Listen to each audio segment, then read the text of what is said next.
예, 더불어민주당 기동민입니다. 가급적 현안에 집중하고 싶어서 발언 안 하려고 했는데 좀 과하다는 느낌이 들어서요. 국가 공권력의 상징이 몇 부서가 있는데 그 중에 하나가 가장 큰 게 국방부입니다.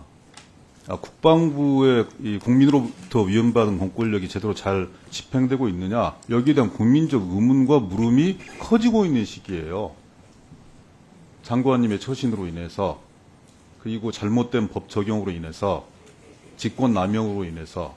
그래서 국방부에서 어떤 사건에 대한 처리를 엄정하게 했느냐, 여기에 대한 국민적 불신이 높아지고 있는 마당인데, 그동안 국가 권력기관에서 진행된 문제들에 대해서 그것이 문제가 있다고 판단되어서 또 다른 기관에서 엄정하게 그동안 진행되었던 과정들을 좀 들여다봐라, 이런 차원에서 위원회가 구성이 된 것인데, 지금 국민적 신뢰를 획득하지도 못한 채 현안을 제대로 처리하지 못해서 국민적 의혹이 증폭되고 있는 그런 과정인데, 그 주무부처의 장관께서 그런 말씀을 하시는 게 저는 도저히 납득할 수 없고요.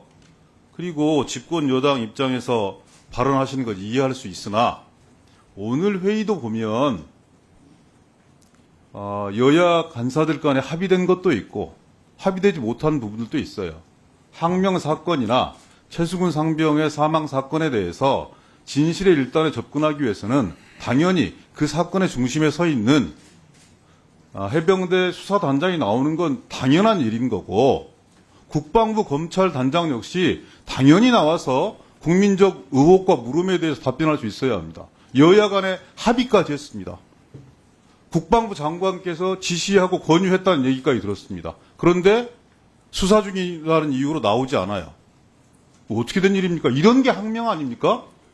여야가 합의하고 국민이 명령했는데, 국방부 장관이 지시하고 권유까지 했는데 검찰단장이 나오지 않고 있어요. 이렇게 국가의 기강이 무너져 있는 거고 국방부가 무너져 있는 상황인데도 불구하고 그걸 감싸두고 돌고 있는 집권 여당 의원님들의 행태에 대해서 도저히 저는 납득할 수 없고요.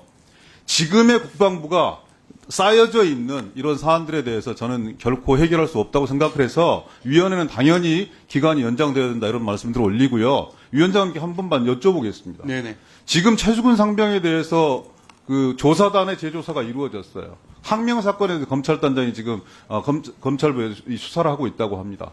만약에 경찰 수사가 이루어질 것인데 그것에 대해서 유족들이나 이해관계인들이 받아들이지 못하고 위원회에 다시 접수를 한다, 재조사할 의향이 있습니까?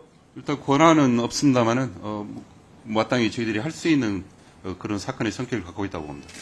그런 차원에서 위원회의 위상과 역할에 대해서 근본적으로 우리가 다시 한번 토론해야 된다. 예.